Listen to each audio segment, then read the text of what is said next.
বউ সাজতে আমার অনেক সময় লেগেছে, কিন্তু এটাকে নষ্ট করতে মাত্র কয়েক সেকেন্ডের ব্যাপার। যে কোনো সম্পর্ক কিংবা বিশ্বাস অর্জন করতে অনেক সময় লাগে, কিন্তু ভাঙার বেলা মাত্র 1 সেকেন্ড। কেন এমন হয়? আসসালামু আলাইকুম, কি অবস্থা সবার, কেমন আছেন? অনেকদিন পর এ ধরনের ভিডিও নিয়ে চলে আসলাম। একা একা তো বউ সাজেনি, তাই খুলতেও পারছি না। ক্লিপ গুলো খোলার সময় মনে হচ্ছে যেন চুলগুলো উঠে চলে আসবে। বিশ্বাস করেন, বাড়িতে আসার পর মনে হয় যে বিছানায় শুয়ে পড়ি। কিসের মেকআপ, কিসের কি, কিন্তু কিচ্ছু করার থাকে না, এগুলো করতেই হবে। আপনাদের কোনটা ভালো লাগে, মেকআপ করতে নাকি মেকআপ ক্লিন করতে? আমাকে অবশ্যই কমেন্ট করতে ভুলবেন না। আমার তো শুধু মেকআপ করতেই ভালো লাগে। যাই হোক, মেকআপ তো তুলতেই হবে। আস্তে আস্তে শুরু করে দিলাম। স্কিন কেয়ারটা আজকে আর দেখাচ্ছি না, আজকে আমি আমার হেয়ার কেয়ারটা দেখাবো। যেহেতু হেয়ার সেট করার সময় হেয়ার স্প্রে ব্যবহার করেছে, তাই চুলের অবস্থা তো বুঝতেই পারছেন। কিভাবে আমি আমার হেয়ার গুলোকে এরকম শাইনি, সুন্দর, সিল্কি বানিয়ে ফেললাম সেটাই দেখাবো।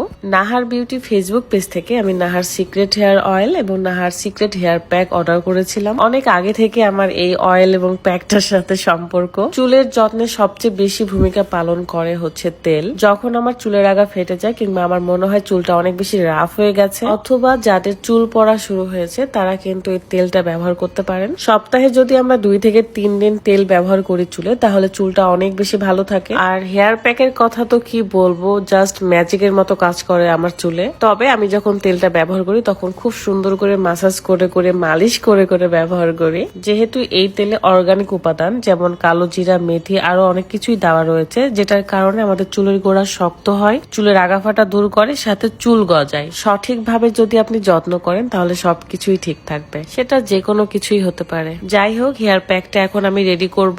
পরিমাণ মতো নিয়ে নিব, কারণ এই প্যাকটা ভেজানোর সাথে সাথে ফুলে ওঠে, যেহেতু এখানে মেথি ব্যবহার করা আছে। এভাবে পানি দিয়ে মিক্সড করে 5-7 মিনিট রাখলে অনেক বেশি ফুলে যায়। তারপরে আমি তেল ব্যবহার করব।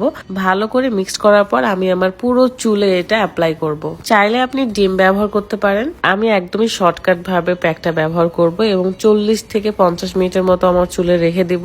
ক্যামেরার সামনে ভালো করে আমি অ্যাপ্লাই করতে পারছিলাম না, তাই অফ ক্যামেরায় পুরো চুলে অ্যাপ্লাই করে চলে আসবো। মেকআপের জন্য যেহেতু চোখে কাজল কিংবা মাস্কারা ব্যবহার করা ছিল, তাই চোখের নিচে একদমই কালো লাগতেছে, তাই একটু ফিল্টার দিয়ে নিয়েছি আর কি। যাই হোক, এটা হলো আমার ফাইনাল চুলের লুক। ওয়াও, কি সুন্দর লাগতেছে, তাই না? যাদের চুলের সমস্যা রয়েছে তারা কিন্তু হেয়ার প্যাক এবং হেয়ার অয়েলটা ব্যবহার করতে পারেন। আমি তাদের পেজটা ক্যাপশনে মেনশন করে রেখেছি, চেক করে নেবেন।